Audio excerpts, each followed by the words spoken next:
Buenas tardes, es un placer estar con ustedes. En esta tarde vamos a hablarles de un problema que tenemos, es una crisis a nivel de nuestra región migratoria y es el fenómeno de la separación de las familias, de la separación de los padres de sus hijos que han intentado cruzar la frontera de México hacia Estados Unidos. Estamos con ustedes. Hola, buenas tardes. Mi nombre es Paulina y nos encontramos hoy para transmitir acerca de esta situación que ha sido muy relevante en el ámbito internacional, nacional y pues sobre todo para la comunidad de migrantes. Y soy María de Lourdes Rosas.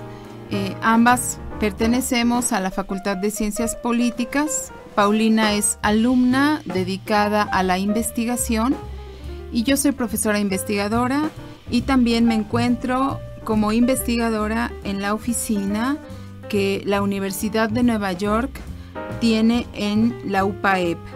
Paulina, pues vamos a empezar a platicar sobre este gran fenómeno que la verdad lesiona los derechos humanos, que se le ha catalogado en la prensa internacional no solo como un gran fenómeno que llama la atención, que preocupa, sino a las medidas de Donald Trump, a esta política suya de tolerancia cero en relación a la migración internacional, se le ha llamado cruel y hasta malévola. Paulina, ¿tú qué información tienes? Mira, yo tengo que del 5 de mayo al 9 de junio, aproximadamente 2.342 niños cuyas familias fueron arrestadas en espera de procesos criminales se encuentran en albergues en Estados Unidos. Es decir, sus padres, fundamentalmente de origen centroamericano, de estos tres países en especial, de Honduras, de El Salvador y de Guatemala, quisieron cruzar la frontera sur de México, la frontera norte de México, que es la sur de Estados Unidos, para llegar a Estados Unidos, y han sido los padres separados de los hijos porque los padres, por esta política de Trump de tolerancia cero, son considerados como criminales, tienen trato de criminales al intentar cruzar la frontera sin documentos, y por esto han sido separados de sus hijos. Efectivamente, estamos hablando de esta nueva ley que impuso el presidente Donald Trump, hablando acerca de tolerancia cero, como lo mencionábamos, lo que significó no tratar con dignidad ni con respeto a los inmigrantes, separándolos de sus hijos. Por lo que yo estuve investigando, hablamos de que la mayoría de los migrantes, como usted lo decía, Guatemala, Honduras y Salvador, y en el caso de México se han detectado 25 casos acerca de esta situación. Y es curioso porque un país creado por migrantes es como algo paradójico, ¿no? Ahora está provocando divisiones y está teniendo tolerancia cero ante esta situación. Sí, es terrible, es terrible. Miren, tenemos que decir que hace aproximadamente 1 hora, 20 minutos, quizá un poquito más, el presidente Trump, muy presionado por esta crisis política que tiene en Estados Unidos, incluso en la Cámara, en la Cámara de Representantes, no solo con los republicanos, sino incluso ya con algunos demócratas, Trump muy preocupado, más bien para detener esta crisis, y cediendo a la presión, ha firmado una orden ejecutiva hace poco más de 1 hora. Es decir, alrededor, un poquito antes de las 3 de la tarde, firmó esta orden ejecutiva por la cual se compromete a no separar a los hijos de los padres mientras estos están sujetos al proceso criminal. Pero esto no quiere decir que dejen de ser considerados como criminales. ¿De qué forma va a lograr que no sean separados? Eso no se ha dicho cómo. Se dice pues que es un reto el que tiene Trump porque no sabe de qué forma lo va a lograr. Pero, Paulina, fíjate que además de esto, el 20 de abril, el New York Times publicó una nota, el 20 de abril de este año, diciendo que desde octubre de 2017 y hasta esa fecha, más de 700 menores, incluyendo más de 100 menores de 4 años, estaban ya separados de sus padres. Esta fue una nota del 20 de abril. Pero lo que detona esto y que llama la atención de la prensa internacional es que a partir del 5 de mayo, de manera más, con el brazo ejecutivo, de manera más poderosa y más fuerte, se detiene un mayor volumen de menores. Y fíjate además, Paulina, que también tenemos el dato del Departamento de Seguridad de los Estados Unidos, que en esta primavera, con respecto a la primavera anterior, a la primavera de 2017, creció en 600% el número de familias aprendidas en la frontera. Así es, doctora, es una situación que ha estado en incremento y pues definitivamente ya se ha hecho saber a todos, ¿no? Hemos visto videos acerca de cómo los niños se encuentran en jaulas, incluso cómo están durmiendo en lugares improvisados donde los tiene migración, y pues todas estas cosas que atentan contra los derechos humanos, ¿no? Y principalmente contra los derechos en el caso de los menores. Entonces, pues han sido amenazas que incluso, como usted lo decía, el mismo partido, el mismo presidente se ha visto pues presionado para desistir con esta iniciativa de proyecto. Y pues efectivamente hablamos de una ley que ha sido impuesta por él, pero está violando mucho más allá de las fronteras del país. Sí, y también queremos comentar que este no es un fenómeno nuevo, es un fenómeno que ya tiene su antigüedad. Actualmente, el Departamento de Salud y Servicios Humanos de los Estados Unidos tiene bajo su cuidado 11.700 menores de edad en 100 albergues de 17 estados de la Unión Americana. O sea, tampoco es un asunto muy nuevo.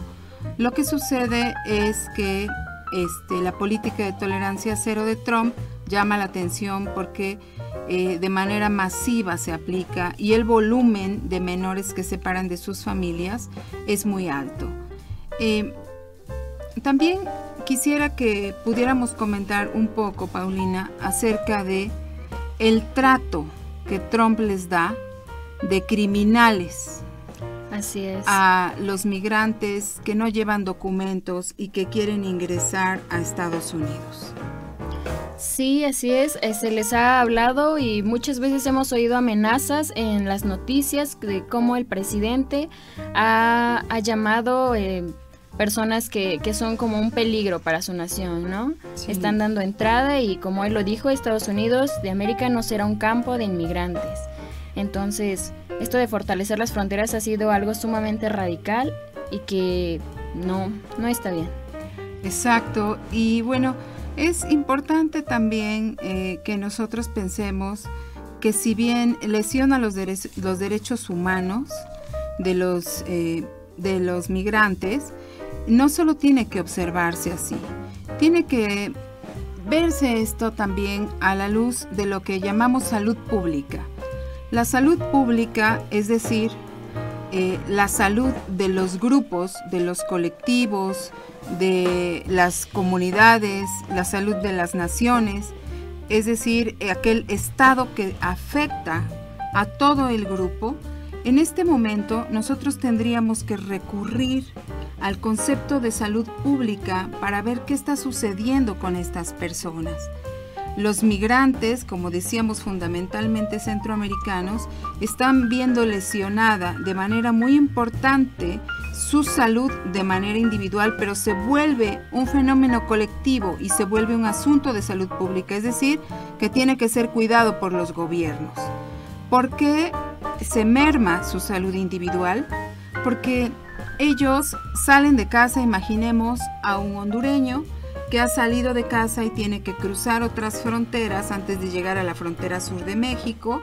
Después cruza la frontera sur y después tiene que hacer todo el trayecto, por ejemplo, a través, usando la bestia y otros tipos de transporte, y después tiene que buscar cruzar la frontera norte de México. Todo ese tránsito que se hace genera en ellos un nivel de estrés muy fuerte, por supuesto que merma su salud mental. Y esto es algo de lo que tendríamos también que estar preocupados y atentos. ¿Qué va a pasar con esta población? Es una población que está siendo sometida a grandes niveles de estrés y que se va a ver lesionada. Tenemos el caso, Paulina, de este padre de familia, Marco Antonio Muñoz. Este padre de familia de origen hondureño fue detenido el 11 de mayo con su esposa y su hijo de 3 años. Y fue llevado a la cárcel. Lo encontraron en su celda el 9 de junio. Aparentemente se suicidó en una cárcel de Texas.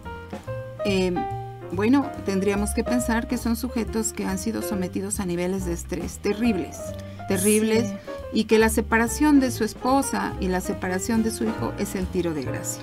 Así es algo deshumano y pues lo hablábamos, no nada más lo hemos visto en el caso de los inmigrantes, que ha sido algo constante que se ha estado viendo, el maltrato, y ahora sin embargo lo vemos también con los menores. ¿Qué es lo que pasa? Incluso hay menores que han sido arrebatados de sus padres, y en este caso pues nos mencionaban un caso acerca de una pequeña que tiene síndrome de Down y sin embargo ha sido separada de su madre y no sabe realmente en cuál de estos albergues se encuentra, y pues claro, esto es violencia y provoca pues a un sector vulnerable que hablemos de un trato de salud pública, ¿no? Sí, esto se vuelve, como decíamos, que ya no, cuando un problema de salud se observa en un individuo, es un problema individual, pero si se observa en un grupo, en un colectivo, es un problema colectivo, y entonces se vuelve un asunto de salud pública que debe ser atendido por los gobiernos. Nuestra pregunta es, ¿quién va a atender este asunto de salud pública? ¿Estados Unidos, México, los países de origen de estos migrantes? Tendremos que verlo, porque ni el mismo Trump dice ahora cómo va a resolver.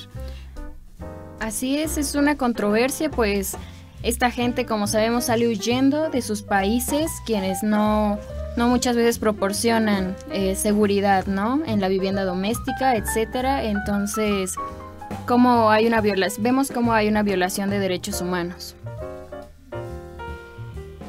Y bueno, pues ahora estamos terminando esta primera parte relacionada con el estado del fenómeno, qué es lo que está pasando, qué es lo que sucede ahorita, lo que ha llamado la atención de la prensa internacional y la crisis política que tiene Donald Trump debido a sus decisiones en política migratoria de tolerancia cero y del trato a los migrantes indocumentados como ilegales.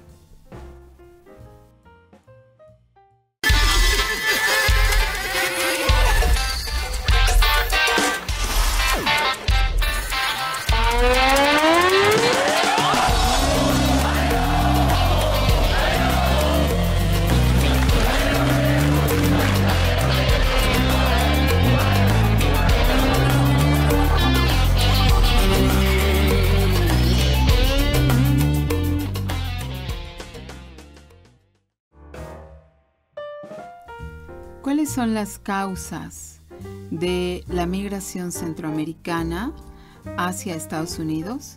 Primero tenemos que decir que la migración centroamericana tiene una antigüedad que aproximadamente nosotros podemos ubicar sus orígenes en las guerras civiles de Centroamérica.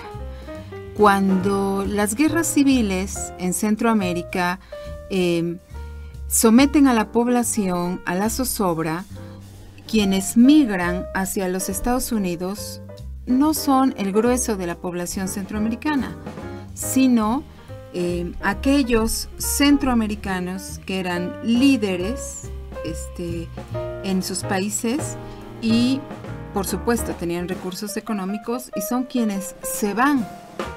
Esos son los primeros que migran a Estados Unidos.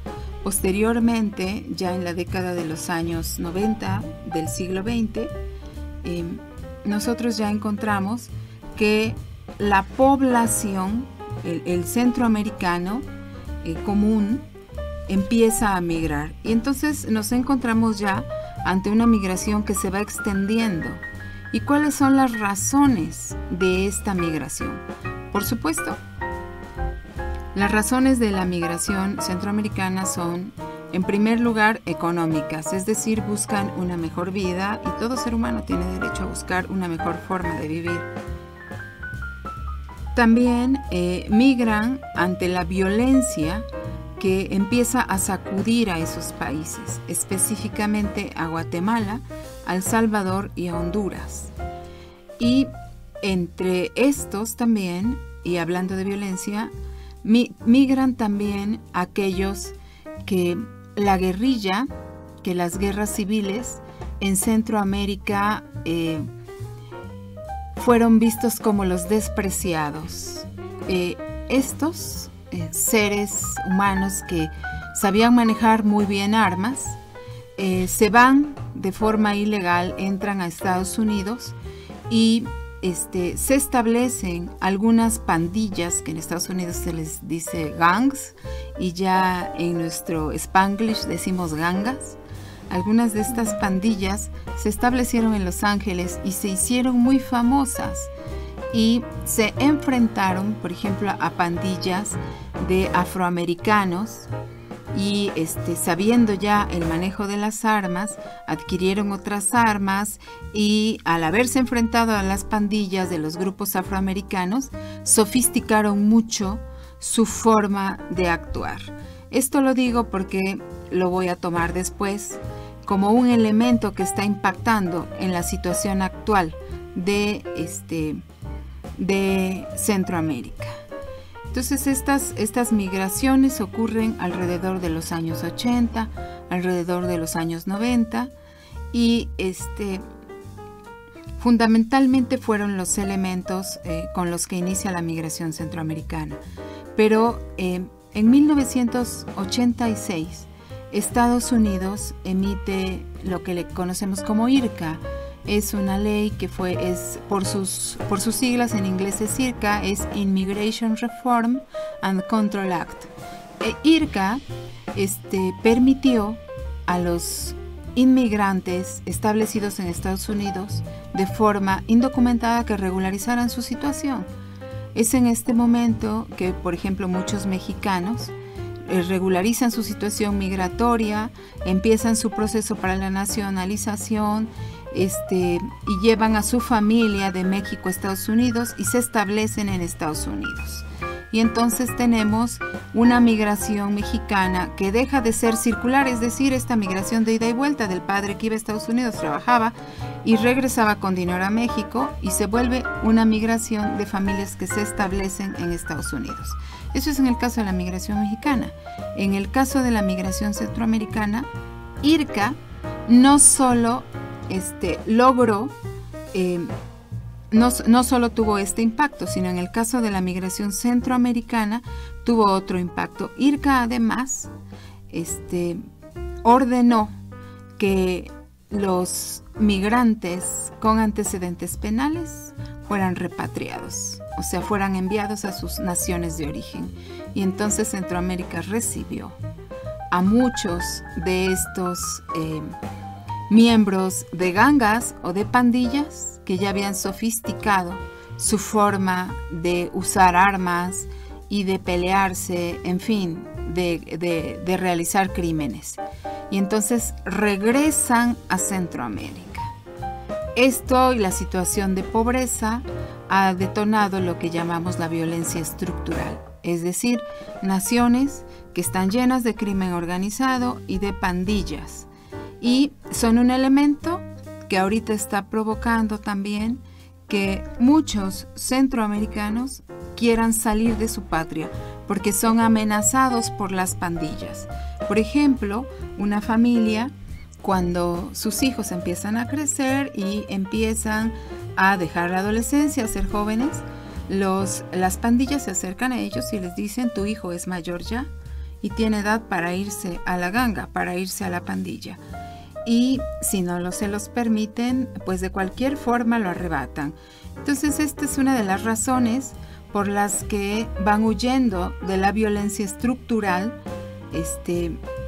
No solo es el único caso, pues, pero van huyendo de esta violencia estructural los centroamericanos y quieren ir a Estados Unidos. Entonces, una razón es la económica, otra razón es la violencia estructural, pero también otra de las razones muy fuertes y cada vez más es las consecuencias que han dejado los desastres naturales, el cambio climático. Por ejemplo, los huracanes, por ejemplo, ahorita los grandes problemas que han dejado el volcán en Guatemala. Estamos esperando que esta sea una de las razones por las que los guatemaltecos tengan que incrementar, tengan que emprender la migración hacia Estados Unidos. Entonces son algunas de las razones, y por supuesto la falta de empleos, no hay esperanza, son algunas de las razones por las que los migrantes centroamericanos van hacia Estados Unidos. Ahora, el origen fundamentalmente, como ya dijimos, es de los países que conforman el Triángulo Norte, que son Guatemala, El Salvador y Honduras, y en menor número Nicaragua. Esos son los países que fundamentalmente conforman la migración del Triángulo Norte hacia Centroamérica. Paulina, ¿nos quieres platicar un poco acerca de cómo se han comportado las estadísticas, los datos de esta migración centroamericana? Así es, doctora. Pues bien, empezamos con los datos que están desde 2001. De 2001 a 2015 hemos visto cómo venía de un incremento, si bien salió con Guatemala en la cabeza, es decir, el mayor número de inmigrantes. Sin embargo, para 2012, 2011, 2012, esto disminuye, es decir, se va a la baja. No obstante, tras el efecto Trump, se mantiene de cierta manera el que no haya tanta migración. Sin embargo, para actualmente 2018 incrementan nuevamente las cifras con 83.745 por parte de Guatemala, con 58.814 por parte de Honduras, asimismo 35.390 El Salvador, y pues como usted lo decía, doctora, Nicaragua es el que ha estado rayando la línea con 1.564 migrantes en promedio. Sí, estos son migrantes del año 2015, como bien dijo Paulina. Estos datos de 2015 siguieron creciendo en 2016, pero como lo apuntó Paulina, en 2017 hay una caída y es lo que conocemos como el efecto Trump. Es decir, los migrantes deciden detener el proyecto migratorio ante las amenazas por la llegada al gobierno de Donald Trump en Estados Unidos. Pero para 2018 nosotros tenemos un crecimiento importante y teníamos nosotros el dato que de la primavera del año 2017 a la primavera de este año 2018 creció en 600% el número de familias aprendidas en la frontera, fundamentalmente, ya dijimos, provenientes del Triángulo Norte. Esto es algo que alerta al gobierno de Donald Trump y es por eso que ellos, los norteamericanos, han emprendido la política de tolerancia cero, creada en abril y puesta en marcha en mayo de este año, y que considera a todo inmigrante indocumentado como criminal. Ahora bien, todos sabemos un poco cuál es la forma en la que los migrantes viajan. Fundamentalmente, pero no exclusivamente, viajan a bordo de la Bestia, es decir, el tren de carga que parte de México y va por todo el territorio nacional. Por eso este tipo de migración es considerada como transmigración. Lo que es importante decir es que este tren tiene fundamentalmente 2 paradas que son muy importantes: Tenosique, Tabasco, y Tapachula, Chiapas. Allí abordan el tren, aunque actualmente tienen que caminar un poco más porque toda la frontera sur está muy securitizada, es decir, tiene guardias en la frontera México por el Plan Frontera Sur firmado en 2014, puesto en marcha en 2014, y por lo tanto tienen que caminar un poco más para usar el tren, siendo el tren no el único transporte. Lo combinan con otro tipo de transporte, automotriz, público, un taxi, una combi, ¿sí? O caminan los territorios. Paulina, ¿puedes hablarnos un poco acerca de la peligrosidad de la Bestia? Así es, la Bestia, pues como comúnmente la conocen, pues es el transporte de cargas, que efectivamente es la red de ferrocarriles que llega o acerca lo más que puede a los inmigrantes hacia los Estados Unidos. Y pues hablamos de que pasa por Tula, por Saltillo, una de ellas va hacia por parte de Monterrey, Reynosa, Nuevo Laredo. Por otra parte está la que va a Ciudad Juárez y asimismo la de Mexicali. 3 redes principalmente son las que transportan normalmente a los migrantes, y pues hablamos de que es un peligro efectivamente subir a un tren que va en marcha sin contar con las eventualidades, porque como lo sabemos viajan incluso familias, ¿no? Los niños, que es lo más importante en este momento, y hablamos de personas que vienen desde el sur, de climas que son tropicales, ¿no? Entonces llegan a estos climas que son extremos, a extremos fríos en los que tienen que viajar. Estas eventualidades yo creo que son muy, muy crueles y terribles para la población migrante que está ante esto. Sí, el transporte usando la Bestia, que como decía Paulina es un transporte de carga, genera en la población que transita por el territorio mexicano una gran cantidad de problemas. Su salud física y su salud mental se ve mermada, y además ellos tienen que enfrentarse a los grupos delincuenciales de los que suelen ser presa, y a las inclemencias del clima, y también hay que pensar que traen muy poco dinero, por eso usan la Bestia. Sí. Entonces, hasta acá hemos concluido con la parte de las causas de la migración y hemos empezado a hablar sobre el transporte que es la Bestia, esperando que ustedes puedan comprender cuál es la problemática de las razones por las que los migrantes centroamericanos toman la decisión de emprender la marcha en esta migración conocida como transmigración o migración de tránsito.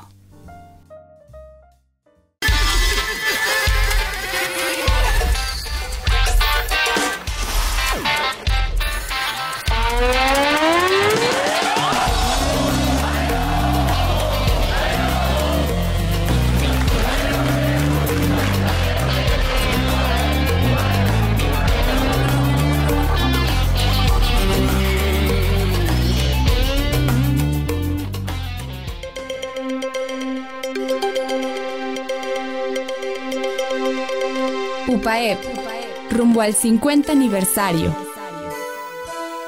Misión: crear corrientes de pensamiento y formar líderes que transformen a la sociedad, en la búsqueda de la verdad, integrando fe, ciencia y vida. Valores.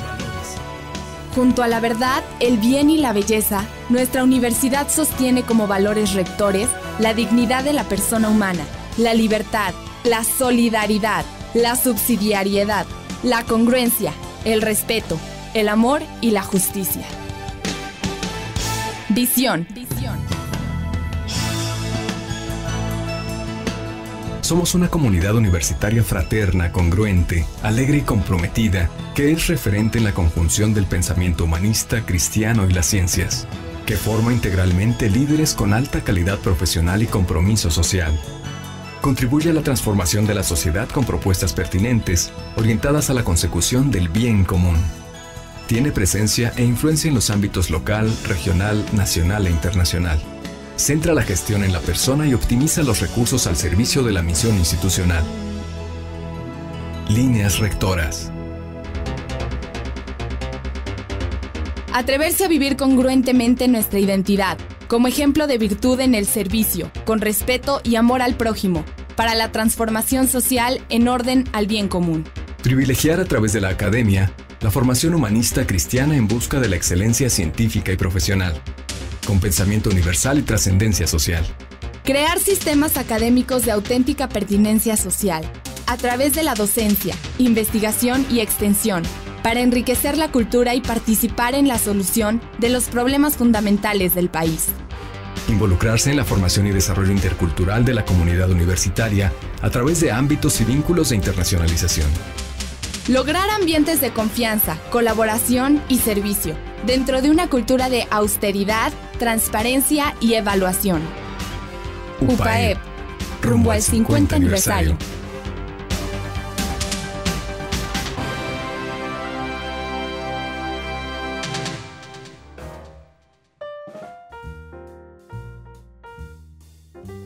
En este fragmento vamos a hablar acerca de la bestia, el tren de carga que es sendero, que es ruta, que es medio de transporte para miles y miles de migrantes centroamericanos fundamentalmente, aunque no exclusivamente, y que es también un gran peligro para su salud y sus vidas en general.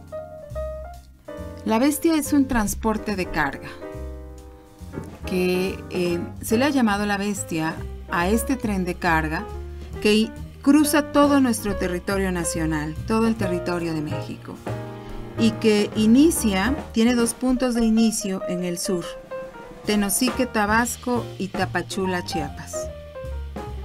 Entonces, tradicionalmente, hasta antes de 2014, los migrantes centroamericanos, principalmente del Triángulo Norte, de Guatemala, de Honduras y del Salvador, llegaban a Chiapas o a Tenosique, Tabasco, y a donde iniciaba su recorrido la bestia, abordaban el tren y empezaban el camino.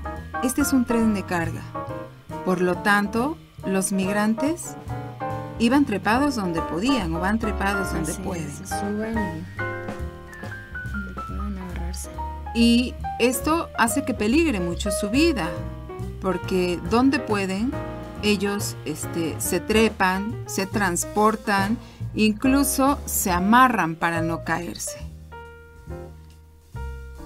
Y no se pueden subir en todos los vagones, solo en aquellos que les permiten de alguna forma viajar, porque hay otros que están completamente cerrados.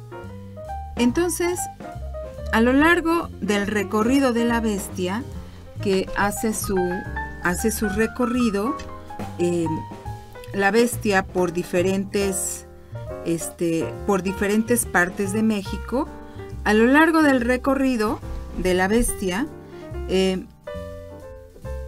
las iglesias, pero fundamentalmente la Iglesia Católica, en las estaciones del tren, es decir, a donde paraba el tren, a donde fueron alrededor de estos lugares fundando albergues.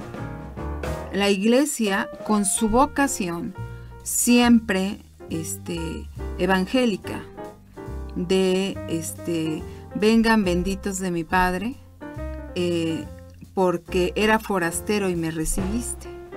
Este es un mandato evangélico y la Iglesia, fiel a este mandato y por orden además evangélica, y actualmente por orden del Papa Francisco, la Iglesia estableció en torno a las paradas del tren albergues. Estos albergues han funcionado así. Se le dice al migrante: bienvenido, esta es tu casa, y en esta casa puedes encontrar un baño, un lugar para que te asees, ropa limpia y usada, es usada la ropa pero está limpia, en buen estado, zapatos usados pero en buen estado, una cama a donde puedes descansar y comida. Y solamente se les daba máximo 3 días. A veces venían muy cansados, van muy cansados en el trayecto y entonces se quedan a dormir 1, 2, máximo 3 días. Por supuesto, si alguno de ellos estaba enfermo, se le daba permiso de permanecer un poco más hasta que se recuperaba en su salud y continuaban su camino. Así, a lo largo de estos años, ha funcionado la transmigración. Pero a raíz del plan Frontera Sur, que implementa México en julio de 2014, este plan lo que hace es asegurar la frontera sur, o sea, coloca guardias a lo largo de la frontera sur y coloca guardias también en las estaciones a donde inicia el recorrido de la bestia, lo que hace que los migrantes ya no puedan subirse en las primeras estaciones que habíamos mencionado. Tienen que caminar, generalmente caminan o usan otro medio de transporte, una combi, un taxi de manera colectiva, y entonces se suben a la bestia cuando ésta ya ha avanzado. También tenemos que decir que debido a que es un tren de carga, ellos no compran un pasaje y por lo tanto van pues no van subidos en la bestia de una forma que como decimos, van de free riders. Por lo tanto, se tienen que subir a la bestia cuando ésta está en camino. Eso es muy, muy peligroso.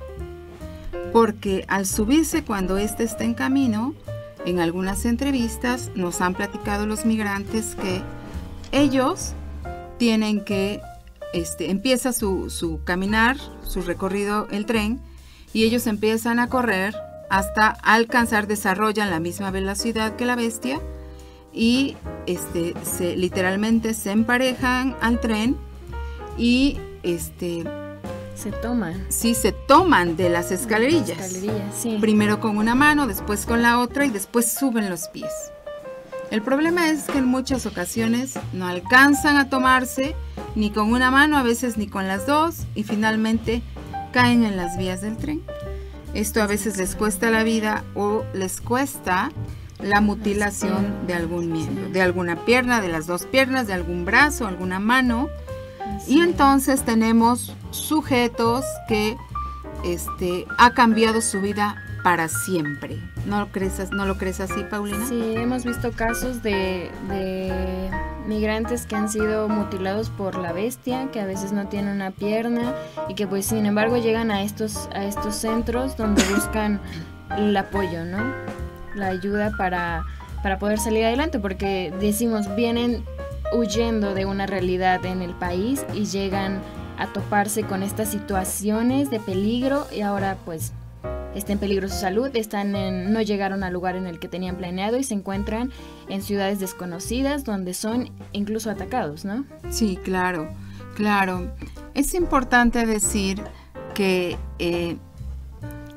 cuando esto sucede, por lo general son auxiliados por la Cruz Roja. Cruz Roja en su mayoría. Como todos sabemos, la Cruz Roja atiende situaciones de guerra, pero también atiende situaciones de crisis humanitaria. Y los peligros de las migraciones masivas son considerados situaciones de crisis humanitaria. ¿Tú lo sabías, Paulina? Es decir, lo que estamos viviendo en México es una situación de crisis humanitaria. Quizá no lo hemos visto así, pero eso es. Cruz Roja, con su vocación universal, con su vocación mundial de ayudar a los seres humanos en crisis, atiende a estos grupos. Entonces suele llamársele a Cruz Roja para que acuda en ayuda de estos migrantes que han perdido una pierna, un brazo, una mano, y Cruz Roja generalmente lo que hace es que los levanta y los lleva a un hospital. Tiene convenios establecidos Cruz Roja con los hospitales del sector salud en México, y entonces allí les hacen la amputación necesaria, y Cruz Roja por lo general se dedica a su rehabilitación, es decir, a que sanen, a que quede bien, y posteriormente Cruz Roja, con su vocación humanitaria, consigue su prótesis y los ayuda a rehabilitarse por completo. Entonces estamos ante una situación muy complicada para la que México no está preparado y para la que el gobierno no ha pensado qué va a pasar con esta población. ¿Qué sucede? Porque no solo son los amputados los que han perdido algún miembro o quedaron enfermos. También estamos actualmente ante una situación de crisis en México porque muchos de estos migrantes centroamericanos, al no poder pasar hacia Estados Unidos, seguro como segunda opción se quedarán en México, esperando posteriormente poder migrar a Estados Unidos, porque esa es su intención. Pero los tendremos aquí varios años. ¿Cuál es el plan que tiene el gobierno mexicano para todos estos migrantes? Es momento de responder. Siempre le dejamos a Estados Unidos la responsabilidad de nuestra población que migraba. Y ahora, ¿qué es lo que México va a hacer? Sí, es sumamente importante el saber cuál es la respuesta de nuestras autoridades ante esta situación, porque pues quedan como en una barrera, ¿no? Ahora están en México, ¿qué es lo que va a hacer la autoridad con estas personas que llegan en busca de mejores oportunidades de un trabajo, y si está abierta esa posibilidad para ellos? Que pues usted coméntenos, doctora. No, estoy totalmente de acuerdo, Paulina. Y bueno, tú como estudiante de ciencias políticas, que algún día vas a ocupar un puesto de gobierno, yo estoy completamente segura. Ahorita estás viendo este fenómeno de crisis de migrantes, pero cuando a ti te toque desempeñar un cargo de gobierno, te enfrentarás a muchos otros problemas que tienen que ver con los cambios de las poblaciones, y pueden ser momentos de crisis o no pueden ser momentos de crisis, pero esta es una gran lección. El gobierno no ha querido atender de manera seria y profunda este problema. Entonces estamos esperando una respuesta también del gobierno mexicano ante la migración centroamericana, ante la transmigración de centroamericanos por México.